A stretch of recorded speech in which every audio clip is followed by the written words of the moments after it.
Kumar Shankar Mondal, Vice President of CAB, is going to introduce second recipient. Thank you. আজকে আমরা আমাদের দ্বিতীয় অ্যাওয়ার্ডটা দেব গৌতম দত্তকে। গৌতম দত্ত যাদবপুর ইউনিভার্সিটির 1976 সালের কেমিক্যাল ইঞ্জিনিয়ারিং স্নাতক।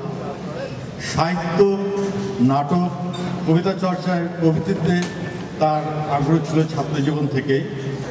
1982 সালে উনি আমেরিকায় আসেন। ওনার বাংলা সাহিত্য চর্চা এবং বাংলা সংস্কৃতির প্রতি ভালোবাসা কিন্তু কখনোই থেমে থাকেনি। এদেশে উনি ইউএস কলকাতা লিটারেরি এক্সচেঞ্জ অর্গানাইজেশনের প্রতিষ্ঠা করেন। এদেশের তরুণদের নিয়ে শুরু করেন ওয়েব ম্যাগাজিন উড়াল ফুল, যেটা খুব অল্প সময়ের মধ্যেই খুবই জনপ্রিয় হয়।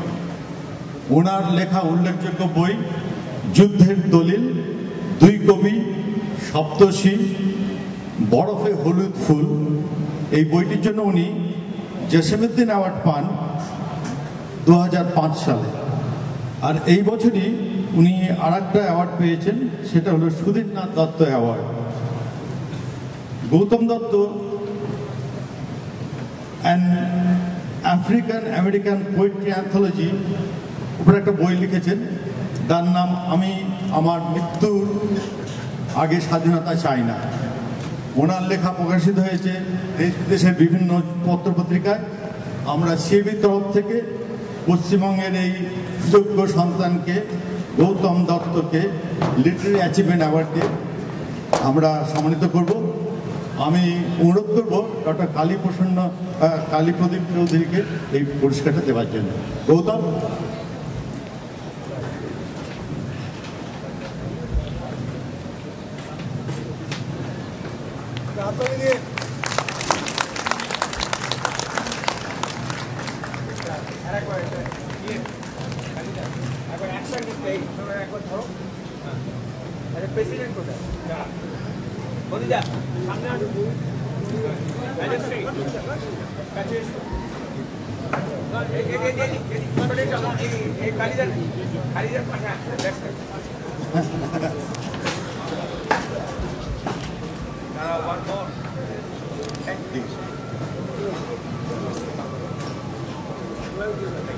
আমি সিএবি কর্তৃপক্ষকে ধন্যবাদ জানাই, আমাকে এই সবিনয় এই পুরস্কারটি গ্রহণ করছি।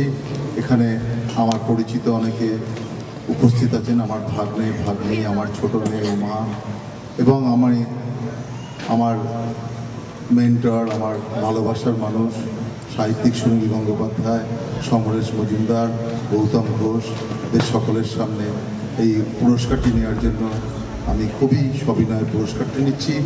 বাংলা সাহিত্যের লেখক কবিদের প্রতি আপনারা জানেন বঙ্গ সম্মেলন মানে বাংলা সংস্কৃতি। এখানে আমরা হাজার হাজার টাকায় আমরা অনেক গায়কদের নিয়ে আসি। জানেন যে আমি আর যদি আপনাদের বলি যে 1930 সালে 40 সালে কারা গান গাইতেন, জনপ্রিয় ছিলেন, হয়তো ভুলে যাবেন, কিন্তু এখনও আমরা জানি যে রবীন্দ্রনাথ ঠাকুরের কথা, আমরা জানি একজন কবি ট্রামচাপা পড়ে মারা গেছিলেন জীবনানন্দ দাশ। এরাই কিন্তু বাংলা ভাষার ধারক ও বাহক। তাদের সকলের পক্ষ থেকে যারা কিছুই চান না আপনাদের কাছে, যারা একটু আদর আপ্যায়ন ভালোবাসা চান, যারা সুদূর থেকে আসেন আমাদের মন প্রাণ ভরিয়ে দিতে, তাদের সকলের পক্ষ থেকে এই পুরস্কারটিকে আমি গ্রহণ করলাম এবং সিএবিকে আমি আন্তরিক ধন্যবাদ জানাই এই পুরস্কারটির জন্য।